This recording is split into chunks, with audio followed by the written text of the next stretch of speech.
Pozdrav narode, dobrodošli na moj kanal. Ja sam Radoslav i u današnjem videoklipu vidjet ćete jedan izveštaj sa Agritech konferencije koja je održana u Novosadskom sajmu, to jest u zgradi Novosadskog sajma. Uživajte! Dakle, danas ćete čuti prezentacije kompanija koje su se odvažile da razmišljaju unapred. To su start-up kompanije koje su donele nešto novo danas u poljoprivredi i koji su primijenili jednostavno te korake u praksi. Mi se kroz naš Agrocast podcast trudimo da prenosimo takve inovativne priče o implementaciji digitalnih tehnologija u agraru, a nama je cilj da kroz ovakve događaje postaknemo zajednicu na razmišljanje i na djelovanje. Još jednom hvala što ste ovdje, što ste deo ove priče, uživate u konferenciji, iskoristite priliku da postavljate pitanja, da diskutujete o idejama i da širite kontakte, jer zajedno možemo da menjamo budućnost poljoprivrede i to je bilo to što se tiče ovog dela. Hvala. Hvala Miloše. Za početak zahvalio bi se svima i krenuo bi sa tim neki uvod koji smo htjeli da napravimo sa ovim prvim predavanjem, gdje se da objasnimo ljudima zašto su inovacije bitne i zašto je bitno da konstantno inoviramo u našim kompanijama, u našoj proizvodnji. Dakle, kroz rad u podcastu pričali smo sa dosta ljudi i shvatili smo, ne da kasnimo u odnosu na zapad, shvatili smo koliko kasnimo.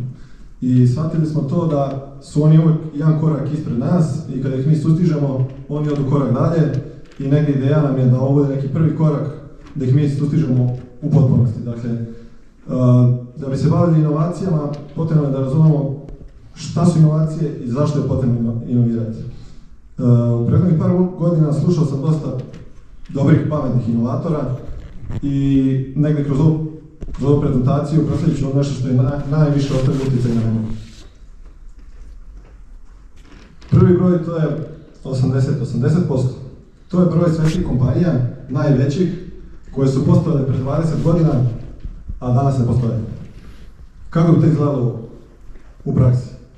100 najvećih kompanija u nekom momentu, zamislite da od njih ostane samo ovo. Zašto se to dešava? Sad ćemo proći kroz par primjera pa ćemo zajedno doći do zaključka. Kao prvi primjer uzet ću dve kompanije iz filmske industrije. Jedna je Blockbuster, druga je Netflix.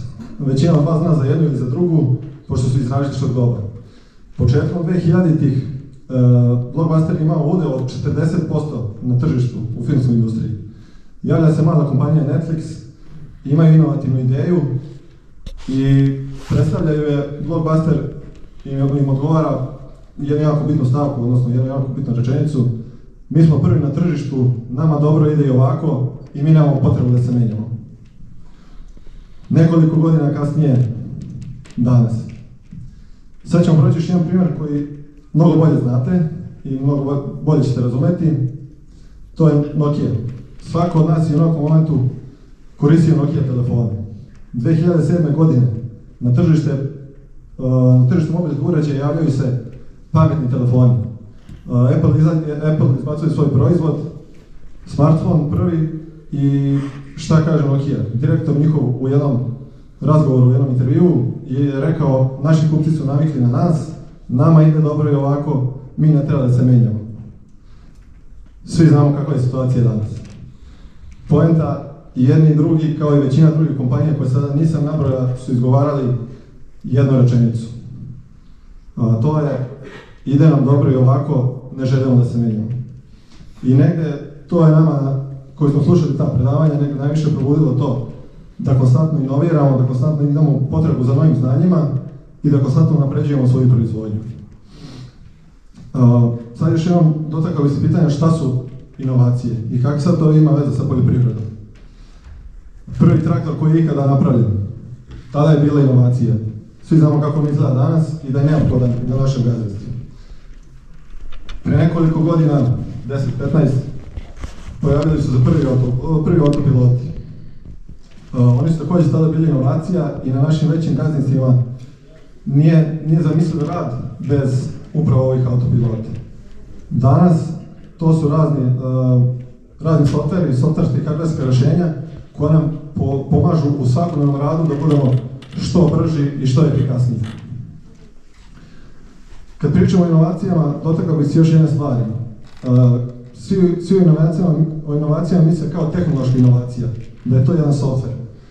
Ovdje imamo jedan primjer, 4 najveća tehnološka giganta u tom momentu, to su Amazon, Apple, Facebook i Google i njihov rast u toliko 8 godina. I rast još jedna kompanija koja ima znatno veći od svih ovih. Postavljeno nam je pitanje koja je to 5. kompanija. I 5 minuta mi smo nabrojali na tom predavanju 120 kompanija, sve moguće, nismo dali odgovor. To je kompanija Domino's Pizza. Kako sad pizza ima veze? Oni su radili inovaciju, ali inovirali su biznis model. Dakle, nisu imali nikakvu aplikaciju, ništa, jednostavno neko tamo pametan se dosjetio i rekao je ok, imamo velike lance restorana sa velikom površinom, ajde da ih zatvorimo, da pređemo u male lokale, da se seku 2 avenije, to su mjesta koje su dostupne svuda po gradu i reći ćemo ljudima 30 minuta dostavljamo vam picu, ako vam ne dostavimo, besplatno dobijete. Na taj način, tako što su promijenili biznis model, oni su imali značajno veći rast. Tako da je poenta da i mi negdje u našim kompanijama, u našoj proizvodnji tražimo rješenja koja možda i nisu tehnološka, ali tako da možemo da unapredimo značajno naš rast. Ovo je bilo kratko predavanje, samo da napravimo mali uvod o inovacijama. Sada će se kolege predstavljati, odnosno mi ćemo se predstavljati jedan po jedan startup. Moje ime je Vladimir Ličanin, deo sam porodične kompanije Ličanin Agrar. Zajedno sa Milošem sam jedan od osnivača podcasta Agrocast i osnivač sam i direktor kompanije Farm Booker, o kojoj ćete slušati nešto kasnije i tada će biti prilike za pitanje. Hvala na pažnji i to je bilo to. Sljedeća je kompanija Atar. Evo narode, čuli ste ovaj Vladimirov uvod i objašnjenje zašto su bitne inovacije uopšteno za opstanak kompanija, a kamoli vezanih za poljoprivredu. I sada ću vam ja ovdje ukratko objasniti šta će se u daljem toku videa dešavati. Znači imat ćete priliku da čujete objašnjenja iz 4 start-up kompanije. Kreće se sa revolucijom u zaštiti bilja. Tu ćemo čuti kako smanjiti pesticide za 80%. To je firma Atar. Znači tu ćemo moći da čujemo te vrlo zanimljive stvari koje su sad poprilično aktuelne. Posle toga imamo kompaniju Smart Watering gdje ćemo čuti o navodnjavanju što je također prilično aktuelno. Posle toga će nam Vladimir predstaviti svoju novu aplikaciju Farm Booker Srbija, znači gdje možete da vodite knjigu polja, kompletno gazdinstvo, zalihe, robe, pesticida, svega. Tako da to vam isto može biti zanimljivo. I na kraju ostaje nam Treasury. To je startup kompanija koja će nam objasniti kako da obezbedimo finansiranje za ulaganje neke vrste poljoprivrednih farmi i kako se to ostvaruje pomoću novih platformi i kako to sveukupno utiče na poljoprivrednike. Tu je naravno još bila neka panel diskusija koju ja vam nisam snimio, tu su bila pitanja raznorazna, tako da na kraju, eto, sad još čućete moj zaključak posle ove 4 teme, a i vi sami donesete zaključak, pošto je dosta bitno ispratiti sve ove inovacije u poljoprivredi i šta uopšte može od ovoga da se primeni kod nas na malim i srednjim gazdinstvima. U Vladimirovoj organizaciji, ovo si on izvedeno vremena. Ja sam Filipinac, jedan osnivač kompanije Atar, startup kompanije, koja je nastala sa ciljem da iskoristimo sisteme veštačke inteligencije kojima se bavimo da bi probali da rešimo neke probleme u poljoprivredi. Pre nekih 5 godina zajedno sa još 2 prijatelja krenuli smo sa idejom da razvijemo inovativan proizvod kako bi iskoristili naše znanje iz sistema veštačke inteligencije, elektronike, mehanike i jednostavno hteli smo da napravimo naš proizvod umjesto da i dalje razvijamo proizvode nekih stranih velikih kompanija. Da bi napravili ozbiljan proizvod, trebalo nam je ozbiljan problem koji bi rešavali. Odlučili smo se za prekomernu upotrebu herbicida u različitoj proizvodnji, kao jednim od najvećih problema trenutno kod nas. Nema zamena za upotrebu herbicida trenutno u ratarskoj proizvodnji za suzbijanje korova i to je jasno, ali pored toga oni imaju neki negativan efekt. Postoji stres na primarnu biljku, dugoročni efekt na zemljište, na vodu, na insekte i na sve ostalo. Većina država je svesna tih problema, pogotovo Evropska unija koja ima i strategiju da smanji upotrebu. Trenutno do 2030. ima cilj da smanji upotrebu herbicida za 50%, ali mehanizmi kako to da se izvede nisu najjasniji. Ukidaju se aktivne materije i slične mere jednostavno nije nešto što može lako da se implementira u praksi. Dok s druge strane za proizvođače, mislim da najveći problem je sve veća cena koja raste i koja postaje sve veći trošak u prirodnoj proizvodnji. Analizirajući i poznavajući tehnologije kojima se bavimo, mislimo da je rješenje za ovaj problem u određenim slučajima vrlo jednostavno. Umjesto da tretiramo cijelu površinu useva, kao što se radi zadnjih 50 godina, u nekim slučajima mi možemo tretiramo samo 20% površine, a dobijemo isti efekt na biljku koju želimo da suzbijemo. I tako smo prije par godina krenuli sa implementacijom ovog rješenja. Htjeli smo napraviti uređaj koji se montira na ratarske prskalice, u sebi će da ima kameru, kamera će da snima površinu useva i u realnom vremenu sistem veštačke inteligencije može da detektuje korov, da signali prskalici i onda će da tretira samo korov umjesto cijelu površinu. 5 godina kasnije trenutno izlazimo na tržište s ovim uređajem. To je Atar Smart Sprayer, sada u narodu poznatiji kao pametna prskalica. Kao što vidite, to je uređaj koji se montira na bilo koju ratarsku prskalicu. Kamera snima površinu useva sa standardnom brzinom. Unutra se nalazi čip veštačke inteligencije koji detektuje korov od primarne biljke i daje signal svakoj dizni pojedinačno i koja se pali samo kada je u dometu određene korovske kulture. Sa time smanjujemo upotrebu herbicida i do 80%, dok je efekt na korove isti. Pored ovog primarnog uređaja, uz naš sistem dobija se računar koji služi za kontrolu samog sistema, a uz mogućnost da se uvijek prskalice prebace na standardni mod kako bi se vršile standardne operacije prskanja cijele površine. U sistem je uključen i sistem za individualnu kontrolu dizni, koji se kače na postojeće nosače, tako da opet ne remetimo nikako postojeće funkcionisanje sistema.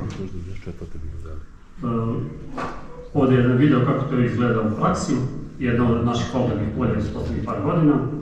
Prskalica se kreće standardnom nekom brzinom i sam operatori ne znam sistem to postoji, kamera sama detektuje i sama kontroliše svakog izvora pojedinačno. U ovom slučaju to je tretiranje divljeg sirka u soji, gde je jedan od najboljih slučajeva gde sistem ima upotrebnu vrednost. Pored toga radili smo testiranje divljeg sirka i drugih uskoristih korova u soji, suncokretu, čak i kukuruzu.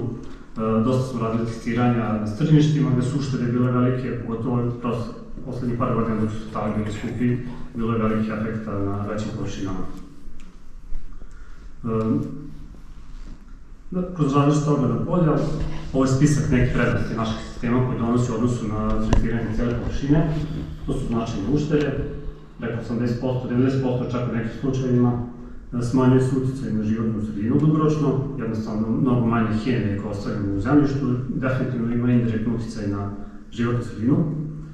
Većina herbicida jesu selektivni, ali nisu totalno, skroz selektivni, tako da smanjuje se i toksičan efekt na primarnu biljku, jer se ne prska cijela površina, smanjuje se sa manjom količinom herbicida i sam rizik od pogrešne i prekomerne upotrebe, a i tu je optimizacija logistike. Jednostavno mi sa jednom prskalicom možda isprskamo i 5 puta veću površinu, što u nekim slučajima ili ne zahtjeva dodatnu cisternu ili se efikasnost prskalice povećava zbog 5 puta manjeg broja punjenja.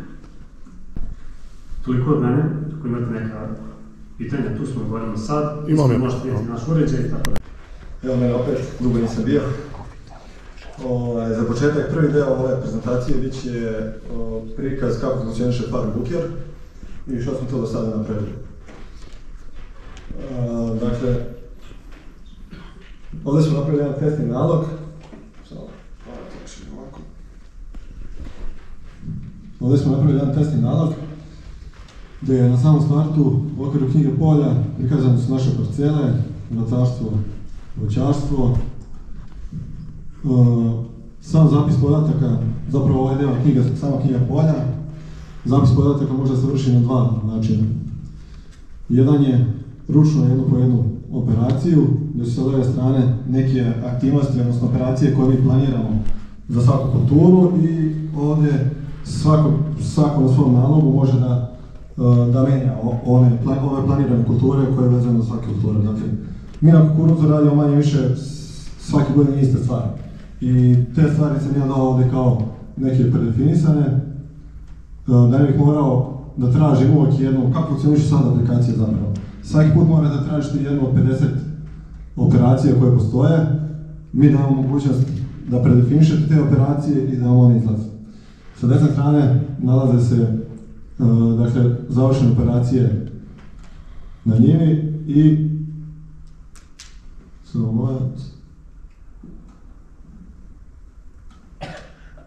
na kraju u okviru izveštaja dobijate, koji možete da skinete u PDF-u, dobijate šta ste radili na toj parceli. Izveštaji se čuvaju godinama unazad, a najveća prednost zapravo i najveća ušteda u vremenu jeste ukoliko ste vi na kraju dana došli kod kuće ili je traktorista bio na njivi i želite da unesete više njiva odjednom. Recimo na filtere koje imamo da koristimo, možemo da uzmemo, da prikažemo samo pšenicu, samo određemo sortu. Dobijemo sve parcele sa tom sortom, možemo da ih štikliramo sa lijeve strane i da radimo grupno završavanje aktivnosti na kraju dana.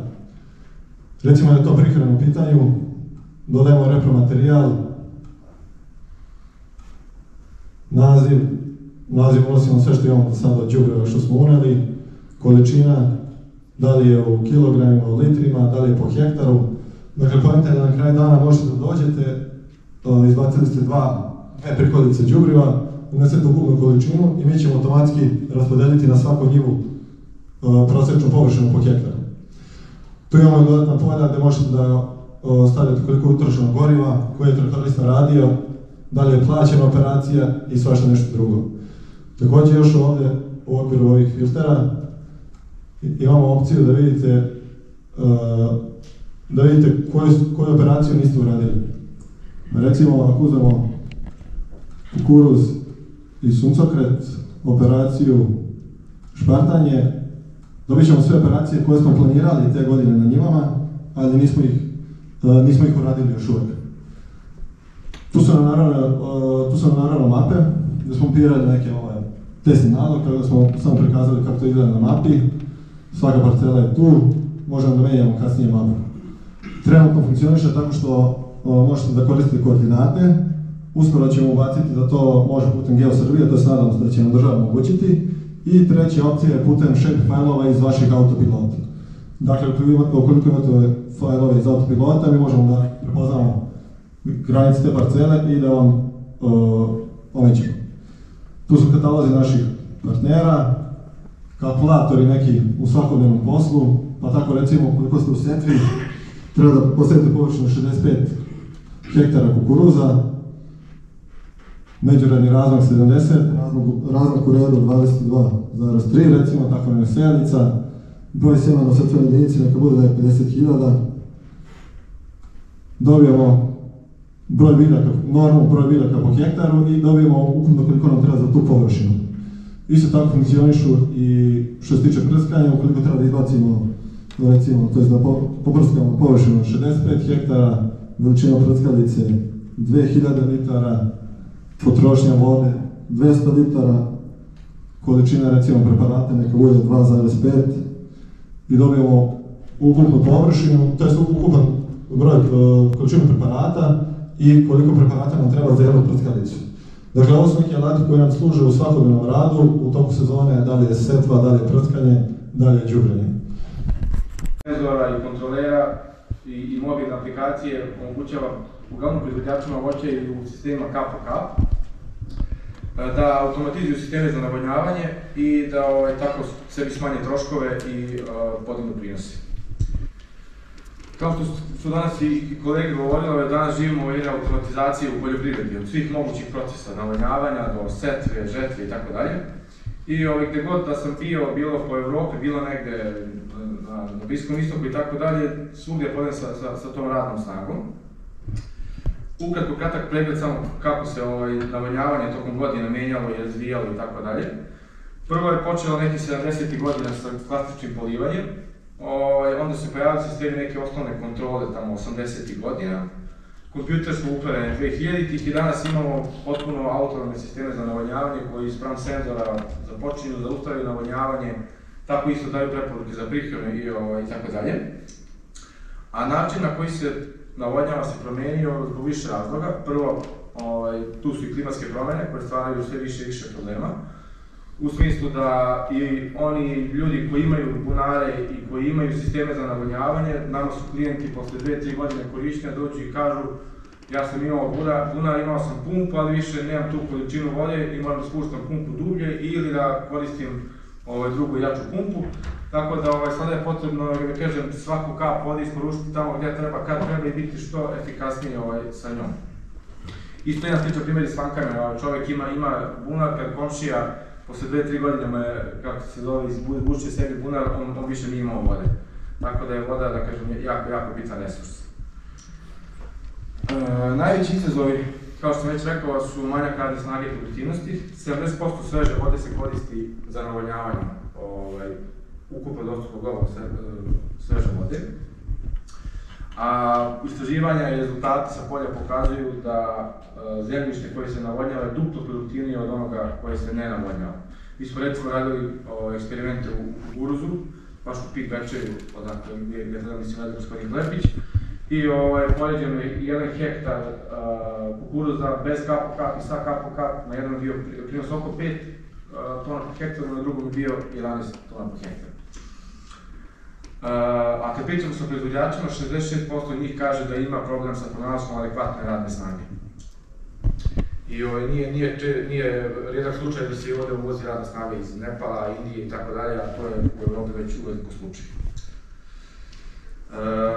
Najbolje i najveće kompanije se već odavno okreću automatizaciji. Naš prvi projekat bio je 2018. godine sa kompanijom Delta Agro u Čelarevu. Tu smo, da kažem, imali pilot projekat gdje smo pokazali te neke osnovne benefite oko... Hvala Miloše. Dobro večer svima, moje ime je Jovan Paunović, dolazim iz kompanije Treasury i mislim da upravo je ovo dobar moment koji se uklapa u kontekst čitavog ovog skupa, zato što videli smo određene rešenja do danas koje su zaista sjajna, nude brojne benefite, ali je uvek neko na kraju ultimativno pitanje pa ko će sve to da plati i kako to da finansiramo. Nekako se uvek svodi na to. Dakle, Treasury, ja sam navikao da na ovom bubicu pa sam samo krenuo. Evo odavde ću. Dakle, Treasury jeste jedna inovativna platforma koja je nastala kroz projekat kod Fonda za inovacijnu delatnost finansiran od strane Evropske unije, odnosno iz IPA projekata. Dakle, suština je da Treasury povezuje poljoprivrednike sa jedne strane, sa druge strane sa investitorima i industrijskim kupcima. Da bismo nekako uvezali čitav lanac vrednosti u poljoprivredi. Pa evo, o čemu se dakle radi? Znači, problemi sa kojima se suočavamo u tom nekom našem ekosistemu, nazovimo ga agropoljoprivrednom, odnosno agroprehrambenom ekosistemu, je to da poljoprivrednici inače i u Evropi kao najrazvijenijem tržištu se susreću sa problemom pristupa finansiranju.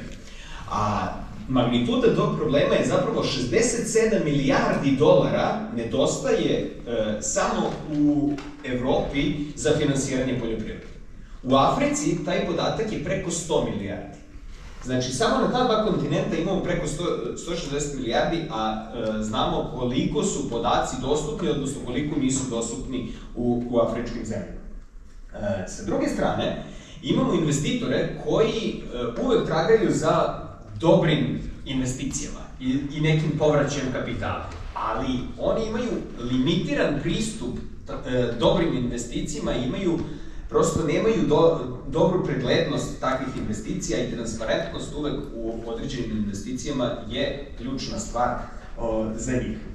Poljoprivreda jeste veoma atraktivna grana za investiranje, ali upravo je problematična zašto traži mnogo kapitala, dosta je nelikvidna, često transparentnost nije na tom nivou kako bi trebalo da bude, jer investitori traže potpunu transparentnost da bi znali gde daju novac i koliko će zapravo da bude njihov povraćaj. Dakle, evo koji je poslovni model Treasury-a. Sad ću možda...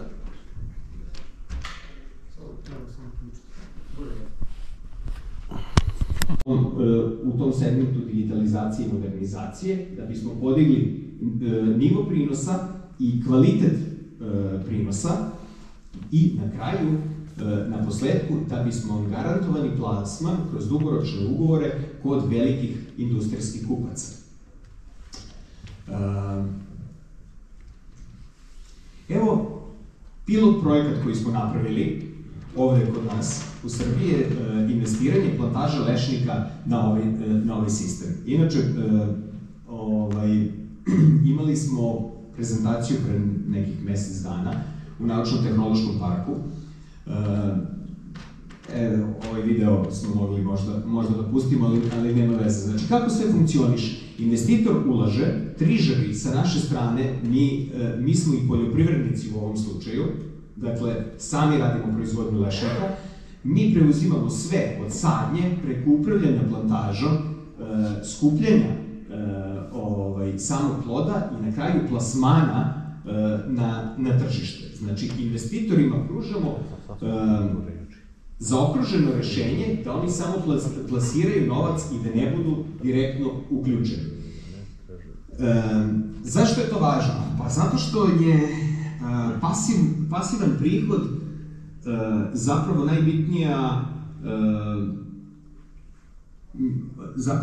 najbitniji način, odnosno većina investitora žele da ulažu pasivan prihod. Zato što imate samo određeni broj stvari u kojima možete da učestvujete. Ali oni žele da neko radi za njih, da ne budu oni involvirani u svaku proizvodnju. Jer mogu da budu involvirani u 2 do 3 maksimalno, ali ne više od toga. Zato mi radimo sve za investitori i oni ne razmišljaju o samoj poljoprivrednoj proizvodnji. Naravno, sve plantaže su osigurane i mi nudimo još garanciju da ćemo besplatno zameniti drvo ukoliko se neko drvo ne primi. Takođe, prioritizujemo povraćaj kapitala investitorima. Dakle, šta smo ponudili? Da do onoga trenutka kada neko nama, recimo, uplati 1000 eura, dok on ne vrati tih svojih 1000 eura, mi nećemo uzeti apsolutno ni dinar, iako upravljamo sve vreme plantaže. Dakle, plantaža se finansira od inicijalne investicije svo to vreme dok ne postane profitabilna. Evo, čuli ste sva ova predstavljanja, znači kompanija Atar, Smart Watering, Treasury i Vladimirov Farm Booker. Moj neki zaključak je da su sve 4 teme vrlo interesantne, ali po meni najbliže, najlakše za primjenu je naravno ovo. Vi sad niste čuli sve kompletno izlaganje, zato što je to trajalo prilično dugo. Ja sam to morao malo da vam skratim, čisto da budete u toku. Vi naravno možete pogledati za svaku tu posebnu temu. Ja sam upisao gde da pogledate, kako se zove ta kompanija, pa možete pročitati njihove te planove i programe. Uglavnom, znači, što se tiče ove Vladimirove knjige polja, to je dosta korisna stvar i to je vrlo lako primenjivo i nije skupo korišćenje. Meni lično je najinteresantnije bilo ovo što se tiče ovog spot sprayinga od firme Atar, međutim, to je jako skupa varijanta da se doda na prskalicu, to bi izašlo 50.000 evra taj sistem, tako da to je praktično neisplativo na malim gazdinstvima kao što je moje. Ovo što se tiče navodnjavanja, takođe niste čuli sve detalje, isto jako zanimljiva priča, međutim takođe to je isto za velike površine gde ne može 100 bunara da se kopa, znači moralo bi da ima jedan izvor maltene vode pa da se to sve zaliva, tako da tu kažem vam, isto zanimljiva priča, međutim to nije za nas male poljoprivrednike.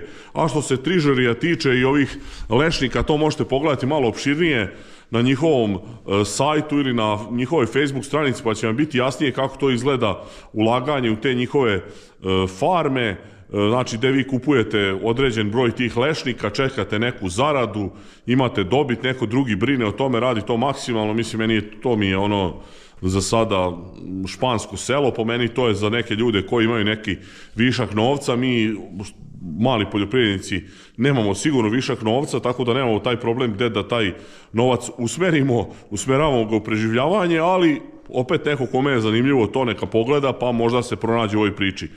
Sve u svemu, nadam se da sam vam pomogao, posebno vama koji pratite ove inovacije. Znam, ponovo će neki reći, eto, ne znamo kako da preživimo, kakve crne inovacije, ali moramo biti u korak sa svetom, toga morate biti svesni. Hvala vam na gledanju ovog klipa. Ako do sad niste zapratili moj kanal, zapratite, ostavljajte lajkove, komentare, delite moje video snimke. Vidimo u sledećem klipu. Pozdrav!